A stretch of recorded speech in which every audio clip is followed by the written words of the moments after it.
2023, MLW hosted their Long Island Wiffs tournament. This tournament had 55 teams across 3 age divisions, where I got to play this time, unlike 2019. It was a lot of fun all weekend, and I'm going to recap my playing experience and just my overall experience at this tournament. And let's get into it. So many people are asking, who did I play with? I played with a few guys from the MLW Discord, one named Aiden, Henry, and then Henry's cousin. We did not know anything about any of the teams that were playing, really, but what we did know is that they were wearing Yankees uniforms. I was not wanting to lose to a team that had Yankees uniforms on, but unfortunately things didn't end up the way we wanted it. The plan going into the game was that I would come in later, as I was the ace of the team, and close the game out, and we would start with our second pitching. Unfortunately, things didn't go that great, as Sam walked in 3 runs and we were already down 3-0. Put in Henry, was able to get a fly out, but unfortunately walked a few more, gave up a double. It was extremely hard hit, not something that you could really catch. That left us 8-0 going to the bottom of the first. So then it was our turn to hit, and all we needed was base runners.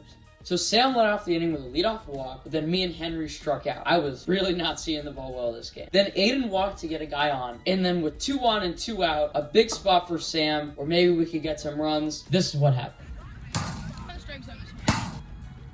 Down on 3 pitches, we go to the top of the second, and I'm now coming into pitch. So as you can see in warm-ups, I tried to get my overhand pitches go. So I tried my curveball, my 2-seam, and my slider. Now, as you can see here, my slider I got to hit the zone. My 2-seam I only tried once, it was a little low. And then my curveball I tried many times, and it was really just missing low. So I was thinking maybe I'd get some guys to chase, which I ended up trying to do, but I gave up 2 runs on walks. Something that I really tried was that curveball, and it just wasn't working. I aimed it up, wouldn't come down. I was, trying to get it to go, but if it would move right, it would be low, and if I tried to aim it high, then it wouldn't really move at all. So it didn't really work out. I ended up going very slider-based. I ended up getting out of that inning, and we were down 10-0. Now, because of the mercy rules at MLW tournaments, if we didn't score a run here, it would be over for us. Now, in case you're wondering, because I shelled the tripod with one of my pitches, that's why the camera quality is a little down here. To lead off the inning, me and Henry both worked some walks to get 2 guys on with nobody out. Unfortunately, Aiden grounded out, and then Sam struck out looking, and then Henry got another walk. 2 down, bases loaded. If I got out here, the game was over. If I somehow hit a grand slam, got a hit, that would be awesome. So let's see what happens.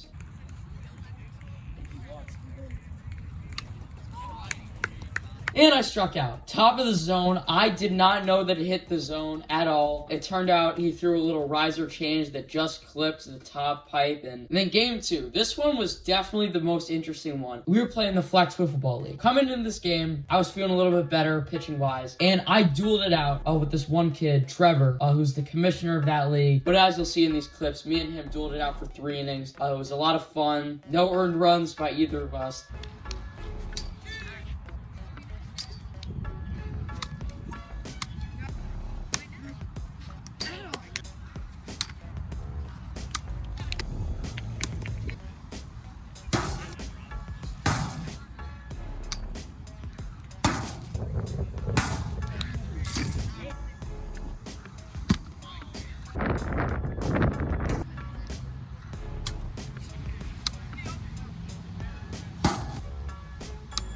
And it was 0-0 heading into the 3rd. It was great not to get mercied this game, to have a competitive game, but, things ended up happening.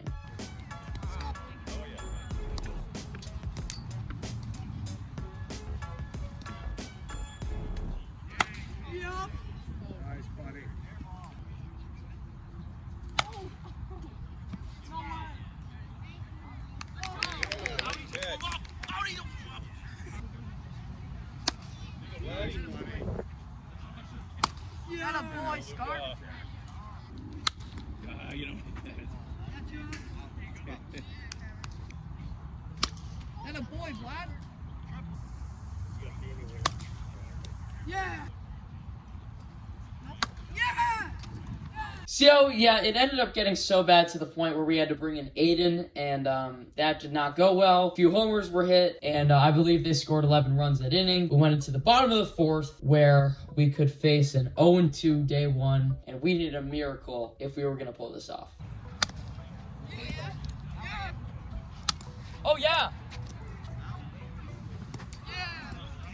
At least me and Henry hit the ball and put it in fair play. However, we ended up losing that game, and we got perfect games. As Tommy said on the Pipe It Up podcast, yeah, that was pretty embarrassing to get perfect games. But I was feeling pretty good after I had pitched a pretty good game. My slider was working early. My riser, I had started to get that involved, and that was working really well. So I was pretty excited going into day 2. And then for the rest of day 1, I was just filming, chatting with the players, and just having a good time. So now it's time for day 2. Same team, Flecks Wiffle. I came in with one goal. Number 1, obviously win and hit the ball. Those are your main goals. Sam, coming into day 2, had been practicing a little bit, and I was feeling pretty confident as our number 2 guy. But the main thing I wanted to do was mix it up. I knew those guys were really good hitters. And then one guy I was talking about earlier, Trevor, by the way, go subscribe to Flecks Wiffle. Links in the description. Great guys over there. He was seeing me really well. So I knew I had to mix it up. I took that into account. Early in warm-ups, you can see me. I tried my drop ball from a little bit of a higher arm angle, which was working as well.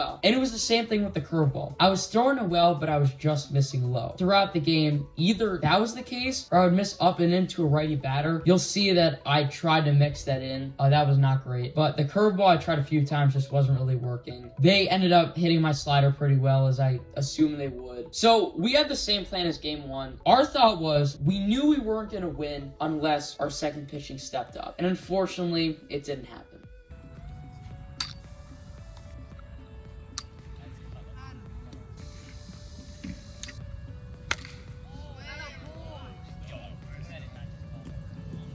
So, I don't even know the score, honestly. I don't even want to think about it. I came in. I didn't come in sooner because there's a pitching limit. I can only throw 3 innings. So, at that point, the game was over. I gave up a bunch of walks. Again, I tried to get that drop ball going. It just would not go. My slider, they were on it a little bit. They got some hits off it. I just walked too many people. Then I made the biggest mistake of all, where I had my drop grip. And you can see me hesitate. I had my drop grip, and I'm like, okay, I'm going to throw this. And then I'm like, no, it's not working. So mid windup, I change my grip to a slider. I throw a slow, horrible slider right down the middle. And obviously those guys are great hitters. He absolutely rips it, hits it for a grand slam, and that was mercy.